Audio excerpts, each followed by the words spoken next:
É importante também que você faça a estimativa de despesa, né? E aí, com base no artigo 23 da lei, né? A gente precisa chamar a atenção para esse, porque mudou muito essa questão da pesquisa de preço, né?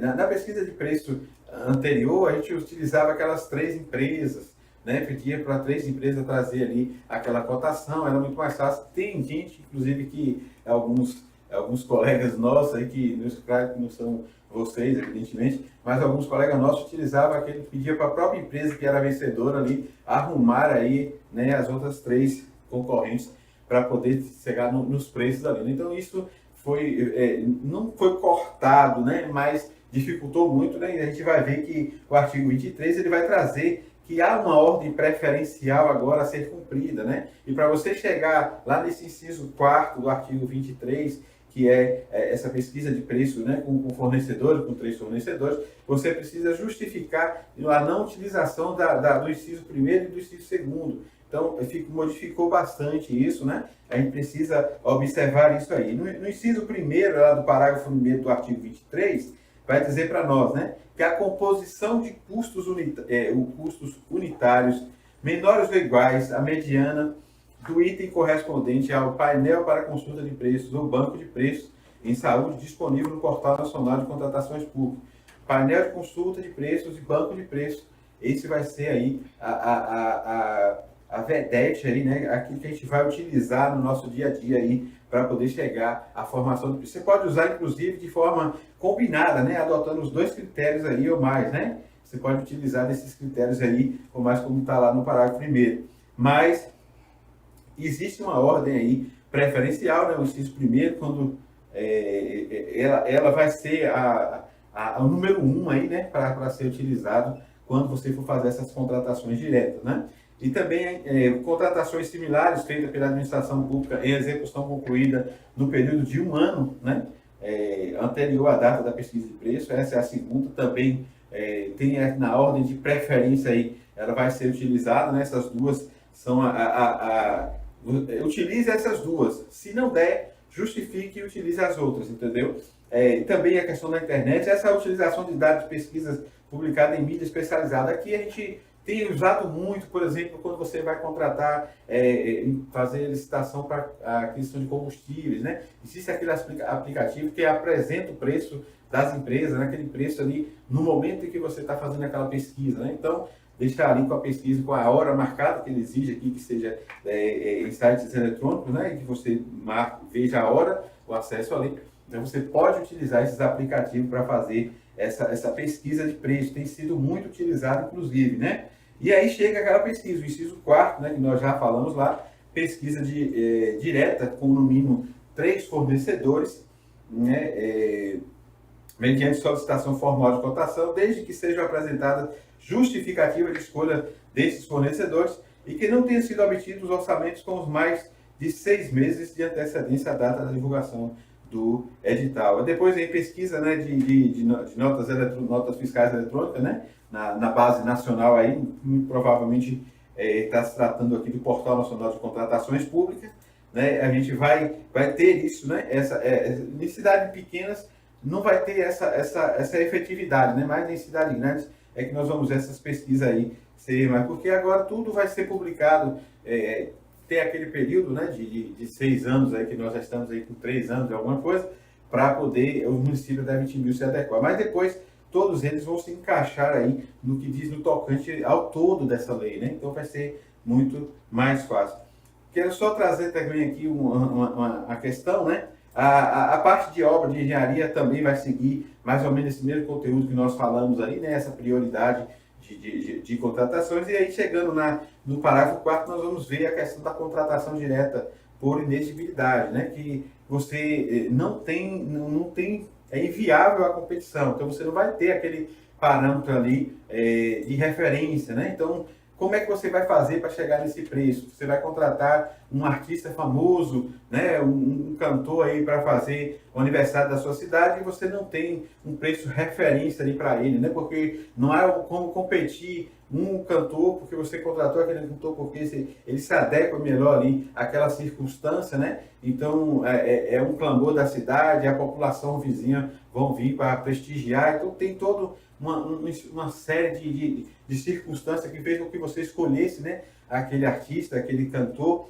e aí você precisa chegar no preço. E como é que você vai fazer o preço dele? Então você vai chegar no preço dele, que ele aplicou esse preço a outros municípios, né, a outros questões, até pode ser particulares também, né? Você vai ver aí com essas notas fiscais dele que ele apresentou em situações semelhantes, né?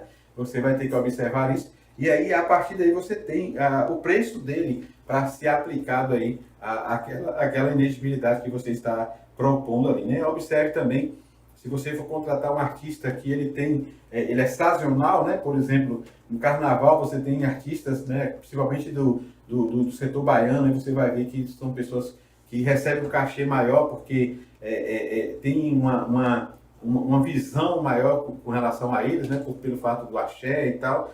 Quando você vai para o Ceará agora, nessa questão do forró, é muito intenso, muito mais caro, né? Quando você está agora no mês de junho, mês de forró. Então, tem que ter essa comparação com esse período, né? Essa sazonalidade que tem aí com cada um deles. Porque às vezes você contratar um Ivete Sangalo em fevereiro é diferente de você contratar o Ivete Sangalo em junho, né? Então o preço dela em junho vai cair, porque ela não é o ritmo que ela trabalha, né? Então é diferente. Então você tem que observar isso aí. Observe o que ele já fez antes, né? E também veja essas características da festa se bate com aquela que você está realizando aí, né? É importante também a questão do parecer jurídico, né? E pareceres técnicos. É muito interessante isso aqui com relação ao parecer jurídico, porque tem algumas pessoas até acham que não há necessidade de fazer. Eu recomendo que façam, né? É bom que vocês, sempre que for fazer as contratações, através de licitação, por dispensa de licitação, por inexigibilidade de licitação, sempre que vocês forem utilizar, antes de chegar ali ao final, utilize, né, os pareceres jurídicos, né? Tenha esse respaldo jurídico para você poder seguir aí a sua licitação, né? Demonstrar a compatibilidade da previsão de recurso orçamentário com o compromisso a ser assumido. Então, observe se existe a dotação, né, para aquilo que você está querendo contratar ou comprar, né? Você observe se existe a dotação, faça a reserva financeira, né? Para que você não venha ter problema, né? Com esse compromisso que você assumiu ali, você não venha ter problema lá na frente, né? A comprovação de que a contratada preenche os requisitos de habilitação mínima necessária, né? De habilitação e de qualificação mínima necessária. O artigo 62 ele vai trazer para nós, na 14133, essa questão da habilitação, né? E nas contratações diretas, a gente observa que há realmente uma simplicidade aí, né? Simplificam os documentos, né? Não se exigem todos os documentos, né? Você vai fazer uma licitação, são muitos documentos, e na dispensa de licitação, na inexigibilidade de licitação, esse volume de documento, né, esse acerto de documento aí não é exigido. Então você precisa, né, eu recomendo que você, ao fazer isso, você precisa pelo menos exigir a habilitação jurídica, né, saber quem é a empresa, o contrato social, o RG, o CPF dos sócios ali, você conhecer, pesquisar quem são eles, se essas empresas têm. Depois a qualificação técnica que é exigida aí, né? Você exige ali, você já prestou serviço em algum lugar, se o KNAI dessa empresa aí na habilitação jurídica diz respeito àquilo que está sendo contratado, né? Para você não ter que comprar algo com uma empresa e essa empresa depois não tem no KNAI dela, ela não pode comercializar aquele produto, né? Então fique atento a isso para você não ter esses transtornos lá na frente, né? Qualificação técnica, depois vem a qualificação fiscal, né? As CNTs aí, municipal, estadual, federal, aí você tem aquela questão do social, né? Que é aquela aquela declaração que você não emprega menor, né? Então você precisa estar observando isso também, a CND trabalhista, né? Se você não tem aí nenhum problema aí de ordem trabalhista que te impeça isso e a certidão não saia, né? Por isso aí. E a qualificação econômico-financeira, né? Você vai observar, porque às vezes é algo de pronto imediato, de pronta entrega, né? Você comprou ali, já pagou, já não tem. Às vezes você exigir o balanço aí é um pouco complicado. Então observe cada caso, veja, visualize cada caso, né? Veja lá o seu regulamento, como é que você regulamentou essa exigência de documentos e aí execute aí, né? Só quero chamar a sua atenção que o artigo 195 da Constituição Federal, ele vai trazer lá para nós que a pessoa jurídica em débito com o sistema de seguridade social, como estabelecido em lei, não poderá contratar com o poder público, nem dele receber benefícios ou incentivos fiscais ou crédito. Observe isso, né? Porque se a empresa está irregular, né, com a questão da seguridade, da pessoa de seguridade social, não tem o documento da Receita Federal, né, CLT da Receita Federal, ele não pode receber aí verbas desses contratos, não pode receber o pagamento, né, até que se regularize aí essa situação. A razão de escolha do contratado, né, é importante que você tenha essa razão aí de escolha, né? Por que você escolheu ele? Ele atendeu ali no preço, o produto é bom, a qualidade do produto é excelente, vai atender ali ao seu pedido, né? Porque pelo fato de ser dispensa de licitação, não pode contratar assim de qualquer jeito, né? Você precisa observar alguns parâmetros, você precisa observar aquelas questões de contratar com parente, aquela que a lei veda, isso vale também, né, nas contratações diretas, né? Então você não pode fazer as coisas de qualquer jeito. Sempre é bom observar a justificativa do preço, né? Se o preço está adequado, se está ali dentro do seu parâmetro, do seu orçamento, né? E a autorização da autoridade competente, né? É muito importante isso, senão o processo não vai andar. Eu quero chamar a sua atenção aqui que nas hipóteses de contratação, o artigo 73, né, ele vai trazer para nós que na hipótese de contratação direta indevida ocorrida com dolo, fraude ou erro grosseiro, né, o erro grosseiro, o contratado e o agente público responsável responderão solidariamente pelo dano causado ao erário, sem prejuízo de outras sanções legais cabíveis. Eu quero chamar a sua atenção aqui, porque você não pode fazer as coisas de qualquer jeito, né? Cuidado, tome cuidado, porque está muito complicado, né? Hoje está com essa questão de corrupção, estão voltando os olhos de fato para a questão da licitação, né? E é importante que a gente trabalhe sempre com isonomia, né? Tratando da coisa pública com a questão pública mesmo, né? Não é nosso, então a gente tem que ter a isonomia, ter esse cuidado, né? Para poder trabalhar com essas questões, né? Seguindo aqui, vamos lá, passando por essa questão do dolo, essa questão da fraude, né? O erro grosseiro. Observe bem, você tem que tratar isso com isonomia, né? Não é sua aquela contratação. Você não pode ter preferência na hora de contratar, né? Contratar fulano ou ciclano porque é seu amigo, porque tem sua empresa de algum familiar, parente seu lá, bem distante. Então não faça isso. Observe o que a lei está dizendo. Se houver o dolo, se houver fraude, ou se você errar de forma escancarada, bem grosseiro mesmo, né? Você vai responder, você e a empresa que ganhou, vai responder de forma solidária, né? E isso vai ter muito problema. Observe bem lá o que a lei está dizendo. Eu lembro que a gente tinha aqui, eu já contei isso algumas vezes, né? Quem é aluno meu sabe desse caso exaustivamente, porque eu lembro que em 2000 surgiu aquela questão do aniversário de 500 anos do descobrimento do Brasil, fez aqueles painéis bonitos em alguns estados, né? Algumas cidades aí de alguns estados da federação. E aí, quando chegou na última hora, quis contratar, fazer a estrutura de festa por dispensa de licitação, porque alegou que não dava mais tempo. Imagina, você tem 500 anos, você prepara tudo isso, um painel que traz não sei quantos dias, mudando a cada dia ali, fazendo contagem regressiva, e você vai fazer ali a licitação por dispensa, porque não teve tempo. Então, tome cuidado, né? Isso aí foi objeto de investigação e é muito complicado essas coisas. Então, observe bem, faça direitinho, olhe o que a lei está dizendo, não queira trazer para você uma responsabilidade que é do município.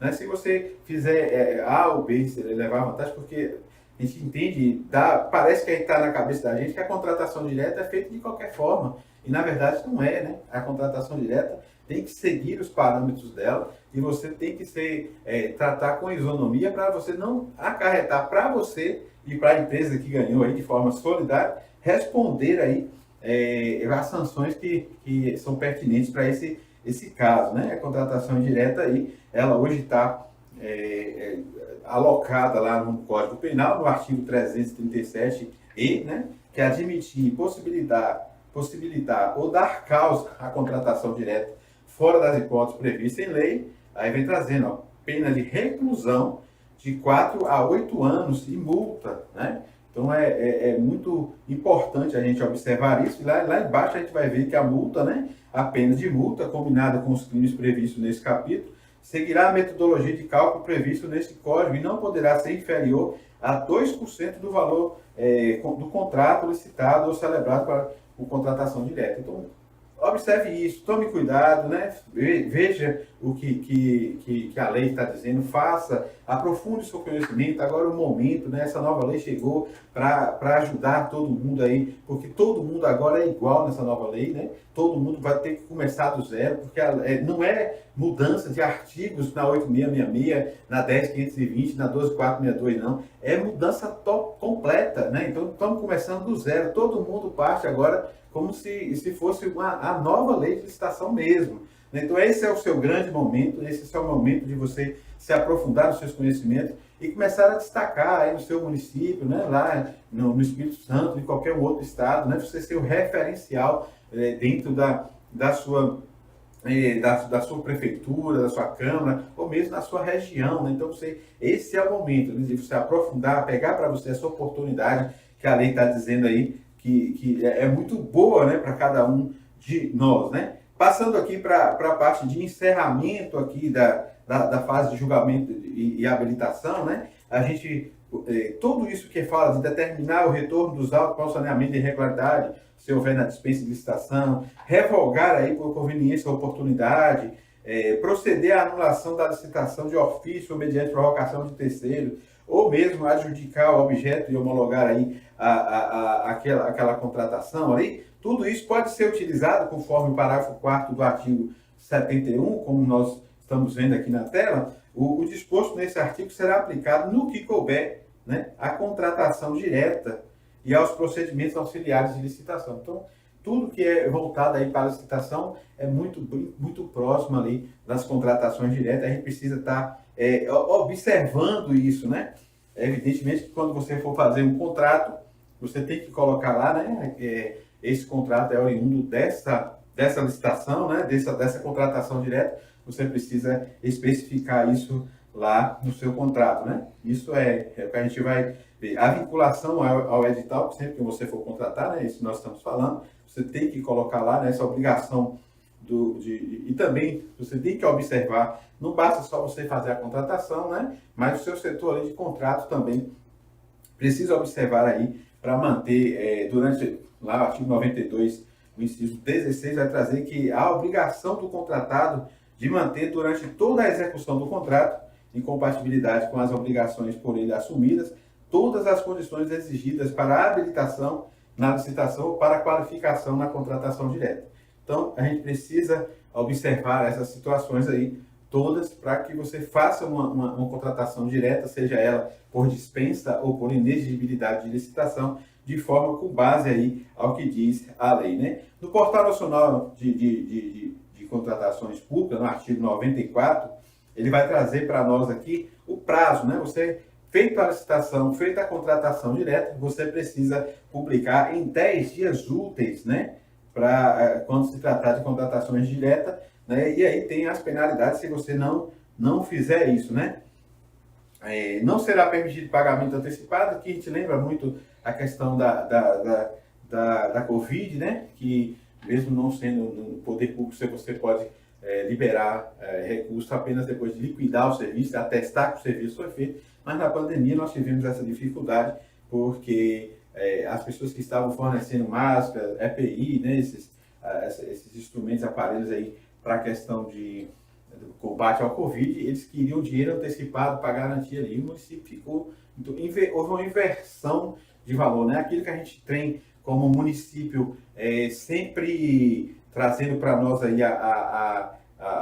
essa supremacia do interesse público ali, né? E o particular sempre submisso. Nesse período aí da pandemia houve uma inversão de valores e aí o município ficou aí à mercê, né? Então muitos compraram e não foram entregues, né? Foi escândalo nacional, essas coisas aconteceram muito aí por conta disso, né? Pagou e não checou a documentação da empresa, né? Não era a empresa que era do ramo, né? Que estava fornecendo e acabou tendo problemas aí. Então sempre que houver isso, né? A antecipação, artigo 145, lá no parágrafo 1º, vai estar dizendo que a antecipação de pagamento somente será permitida se propiciar sensível economia de recursos ou se representar condições indispensáveis para a obtenção do bem ou para a prestação do serviço, hipótese que deverá ser previamente justificada no processo licitatório e expressamente prevista no edital. Essa previsão tem que estar no edital de licitação ou instrumento formal de contratação direta. Então, pode acontecer nessas hipóteses que está acontecendo, que a lei está trazendo para nós aqui, a gente precisa observar, né, o que diz aqui a lei. Então, eu quero agradecer aí a todos que estão aí, né, se dispôs a aprender um pouco mais aí de licitação. Espero que tenha sido útil para vocês que estão aí do outro lado. O objetivo da nossa equipe aqui toda é transformar você em um expert em licitação. Fiquem todos com Deus. Um forte abraço a cada um de vocês.